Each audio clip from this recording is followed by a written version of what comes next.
1 Corinthians chapter 7.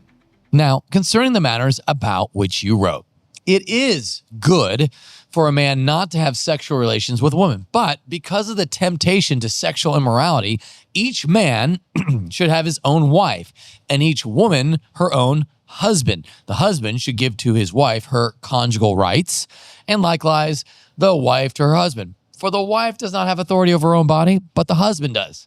Likewise, the husband does not have authority over his own body, but the wife does. Do not deprive one another, except perhaps by agreement for a limited time, that you may devote yourselves to prayer, but then come together again so that Satan may not tempt you because of your lack of self-control.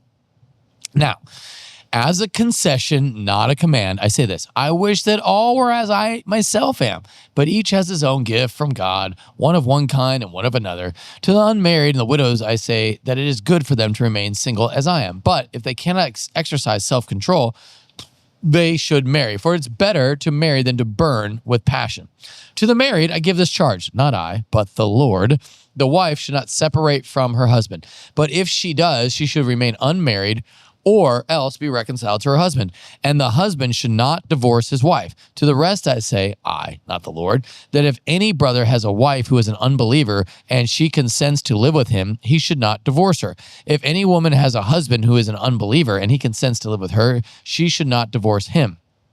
For the unbelieving husband is made holy because of his wife, and the unbelieving wife is made holy because of her husband. Otherwise, your children would be unclean, but as it is, they are holy. But if the unbelieving partner separates, let it be so. In such cases, the brother or sister is not enslaved. God has called you to peace. For how do you know, wife, whether you will save your husband? Or how do you know, husband, whether you will save your wife? Only let each person lead the life the Lord has assigned to him and to which God has called him. This is my rule in all the churches. Was anyone at the time of his call already circumcised? Let him not seek to remove the marks of circumcision. Was anyone at the time of his call uncircumcised? Let him not seek circumcision. For neither circumcision counts for anything, nor uncircumcision, but keeping the commandments of God. Each one should remain in the condition in which he was called. Were you a slave when called? Do not be concerned about it. But if you can gain your freedom, avail yourself of the opportunity. For he who has called in the Lord as a slave is a freeman of the Lord. Likewise, he was free when called a slave of Christ. You were bought with a price. Do not become slaves of men. So, brothers, in whatever condition each was called, there let him remain with God. Now, concerning the betrothed, I have no command from the Lord, but I give my judgment as one who by the Lord's mercy is trustworthy.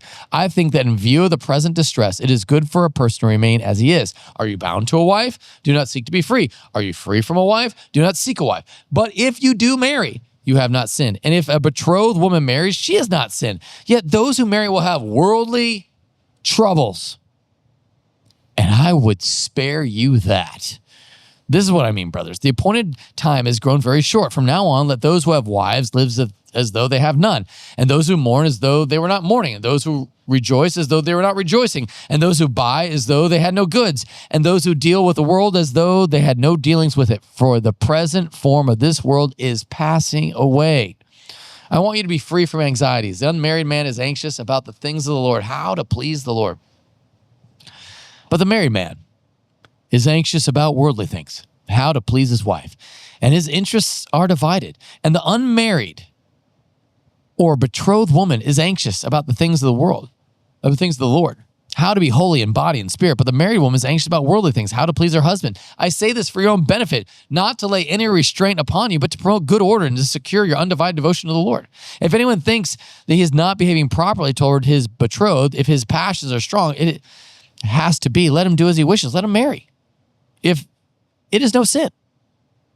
But whoever is firmly established in his heart, being under no necessity, but having his desire under control, and has determined this in his heart to keep her as his betrothed, he will do well. So then, he who marries his betrothed does well, and he who refrains from marriage will do even better. A wife is bound to her husband as long as he lives, but if her husband dies, she is free to be married to whom she wishes, only in the Lord. Yet in my judgment, she is happier if she remains as she is. And I think that I too have the Spirit of God. This is the word of the Lord.